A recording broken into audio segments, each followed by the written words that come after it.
Saya. Okey, kita beralih ke poster MTech di FB rasmi IKIM FM. AD Azhar bertanya, soalan pertama, Datuk, saya memiliki motosikal Modenas 128 GT tahun 2010.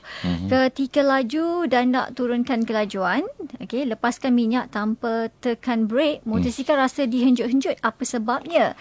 Yang kedua, saya miliki Myvi tahun 2008. Hanya sebagai weekend car sahaja. Tapi sejak tahun ni, kalau kereta tak bergerak lebih dari 3 hari, bateri terus kong. Bila check alternator masih okey.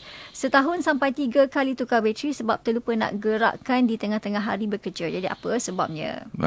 So, yang pertama kita jawab pasal motor lah. Sebab motor ni, dia bila kita laju, bila kita tutup je minyak, dia ada float angin yang akan masuk. Jadi kalau kita tak servis dia dengan betul, minyak yang yang betul masuk ke dalam, dia akan sedut angin yang kurang ratio dia.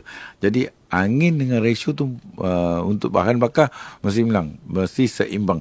Apabila kita tutup je minyak, throttle, dia akan block semua, tetapi angin tetap masuk untuk beri laluan supaya dia boleh terus bekerja. Dan bila kita pulas, baru minyak akan masuk bersama dengan angin.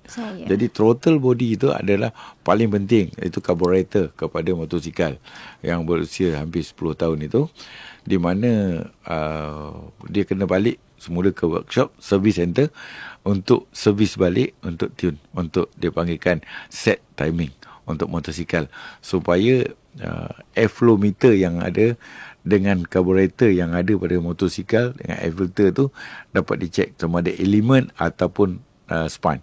Kalau elemen habis, span habis, elemen lagi boleh tahan lah. Jadi kena cuci dan memastikan angin yang masuk ke dalam enjin motosikal tersebut dengan bersih. Yang kedua, pasal kereta yang selalu simpan. Kenderaan ini bila kita simpan dia, kita kena gunakan dia alarm sistem.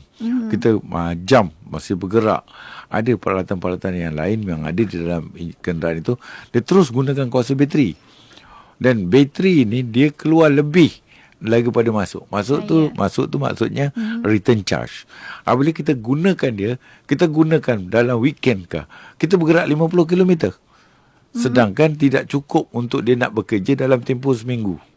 Tetapi kalau kita bekerja kan dia dalam 100 km atau 150 km dengan speed yang betul, jangan speed tu sekejap lagi 80, sekejap lagi 60, sekejap lagi 110, sebab RPM di bawah 1.8 dia tidak akan charge apa-apa.